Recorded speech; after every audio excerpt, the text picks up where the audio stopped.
अस्सलाम वालेकुम दोस्तों। शम्सुल मआरिफ अल कुब्रा अब तक इंसानों की तरफ से लिखी गई सबसे शैतानी किताब, जो कि जादू और अमलियात पर मुश्तमिल ऐसी एक पुरस्कार किताब है जो कि अपने पढ़ने वाले शख्स को पागल या दीवाना बना देती है। इसके लिखने वाले शख्स का किसी को नहीं पता, पर आम तौर पर यही माना जाता है कि 5वीं सदी हिजरी के अंदर शेख अबुल नासिर अल सराज लतूसी, जिसे हमज़ा अल अस्फ़हानी भी कहा जाता है, उसने लिखी। जबकि बाज़ तारीख़ी रवायात के मुताबिक अल्जीरिया के अहमद बिन अबुल यूसुफ मालकी नामी शख्स ने इसे जिन्नात की मदद से और पुराने जादुई नुस्खों की मदद से लिखा। ये शैतानी अमलियात पर लिखी गई एक ऐसी पुरस्कार किताब है जिसके बारे में ऐसे पुरस्कार किस्म के दावे मौजूद हैं जिसे सुनकर इंसान के रोंगटे खड़े हो जाते हैं। मिसाल के तौर पर शैतानी जिन्नात ने इस किताब के लिखने वाले के जिस्म में दाखिल होकर खुद से इसको लिखवाया, ताकि इंसानों को जिन्नात की तरफ अट्रैक्ट करके हर इनके बिगड़े काम को अल्लाह से छोड़कर लम्हों में जिन्नात से करवाने की उम्मीद देकर उन्हें गुमराह करे, जिससे ना सिर्फ खुद इंसान के हाथ खुद इंसानों की तौहीन होगी, बल्कि अल्लाह के साथ शिर्क करवा कर ये इंसानों को दायरा इस्लाम से भी खारिज कर देंगे। क्योंकि अल्लाह का जादू से मुतालिक एक वाज़ेह तौर पर हुक्म है कि इसे करने वाला या फिर करवाने वाला दोनों इस्लाम से खारिज होकर काफिर हो जाते हैं। इसलिए कि जादू और अमलियात के अंदर इंसान अल्लाह को छोड़कर जिन्नात से मदद मांगता है और इससे काम करवाता है, जो कि कुफ्र है। अब जाहिर है कि शैतान और उसके काफिर जिन्नात इंसानों को ये काम बिला वजह और बिना किसी फ़ायदे के तो नहीं करते, बल्कि इनके पीछे इनका एक मकसद होता है कि जिस वक्त कोई शख्स जादू करता है तो जिन्नात उसके काम के बदले इस आमिल से ऐसी ऐसी गलीज़ शर्तें रखवाते हैं जो सुनकर आपके होश उड़ जाएंगे। मिसाल के तौर पर इजाज़त से कुरान पाक को लिखना, नाउज़ बिल्ला, कुरान पाक को उल्टा लिखना, अल्लाह और उसके पैगम्बरों की तौहीन करना, ज़िंदगी में दोबारा कभी ना नहाना और ना ही गुस्ल करना, ज़िना करना या फिर किसी शख्स को कत्ल करना वगैरह वगैरह।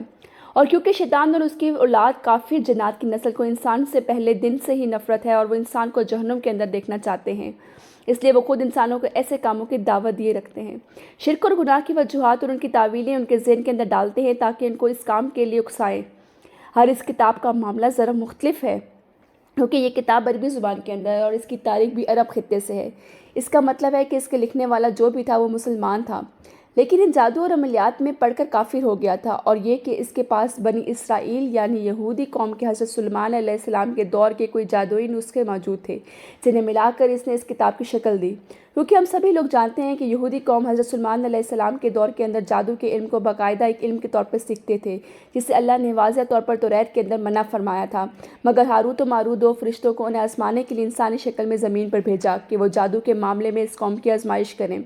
लेकिन पूरी की पूरी कौम से चंद लोगों को छोड़कर इस जादू के इल्म के पीछे चल पड़ी, जादू को सीखने लगी। इस वक्त बनी इसराइल में जादू का इल्म काफ़ी अरूज पर था। शम्सुल मआरिफ को लिखने वाला इन जिन्नात और अमलियात के इल्म के अंदर इतनी गहराई तक चला गया था कि खुद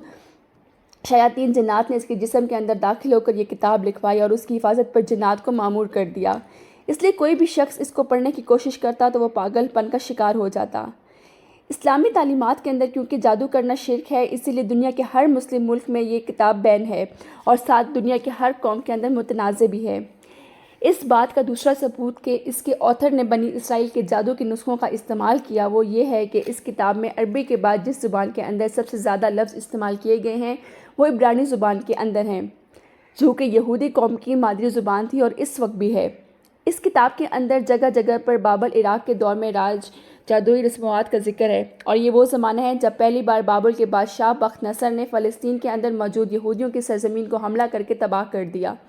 उसने पहली बार यहूदियों का किबला हैकल उस सुलेमानी को तबाह किया और यहूदियों को ग़ुलाम बनाकर अपने साथ बाबुल इराक़ ले आया, जिन्हें बाद में ज़ुल्क़रनैन बादशाह ने आज़ाद करवा कर अपने मुल्क वापस दिलवाया। ये इस कौम पर अल्लाह का अज़ाब था, क्योंकि ये जादू और बदअमालियों के अंदर हद से बढ़ गए थे। कहा जाता है कि 6ठी सदी हिजरी के अंदर ये किताब अरब के एक मशहूर ताजिर मोहम्मद अली बिन ज़ैद के पास थी और उसने ये किताब भारी कीमत देकर ख़रीदी थी, क्योंकि उसकी कीमत सिर्फ़ एक अंदर कॉपी मौजूद थी जो कि इसके पास थी। बाद में उसने इस किताब में रद्दो बदल करके उसकी मज़ीद कॉपियाँ बनवाईं और उन्हें कॉपियों के अंदर इसका दर्ज बयान है कि जब भी वो इस किताब को पढ़ने की कोशिश करता तो एक काला स्याह धुआं उसकी नज़रों के सामने मौजूद होता, जिसकी दहशत और नहुसत से वो बेहोश हो जाता। लिहाजा उसने ये किताब किसी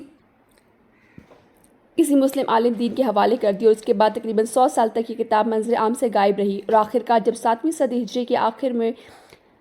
منظر عام پر آئی تو اس میں بہت کچھ بدلا جا چکا تھا۔ اس کتاب کے 575 پیجز ہیں اور یہ 4 حصوں میں تقسیم ہے اور اس کے 40 چیپٹرز ہیں۔ اس میں جنات کو قابو کرنے، کام کروانے کے بہت سارے عملیات اور خفیہ زبان موجود ہے جو کہ شیطانی جنات سے رابطہ کروا سکتی ہے۔ اس لیے ہر عام شخص نے جب بھی اسے پڑھنے کی کوشش کی تو یا مارا گیا یا پھر پاگل ہو گیا، کیونکہ جنات کو قابو کرتے وقت ایک عامل کے پاس صرف 2 ہی آپشنز ہوتے ہیں کہ یا تو وہ اس جن کو قابو کر لے، اگر وہ ایسا نہ کر پایا تو وہ جن اسے زندہ نہیں چھوڑے گا۔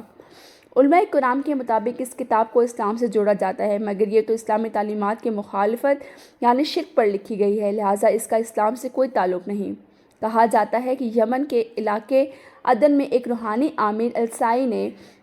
جنات کو چکمہ دے کر اس کتاب کو پورا پڑھ لیا تو یہ جنات کو قابو کرنے کا چلہ قبرستان کے اندر کرنے جا رہا تھا۔ اسی وقت ایک قبر میں اس کا پاؤں گھسنے کی وجہ سے یہ قبر کے اندر گر گیا اور جنات نے موقع پا کر اس کی دماغ پر قبضہ کر لیا اور یہ اپنے ہوش کھو بیٹھا۔ یہ 10 سال تک اسی طرح دیوانہ بن کر گھومتا رہا۔ آخرکار جب اسے ہوش آیا تو اس نے اس کام سے توبہ کر لی،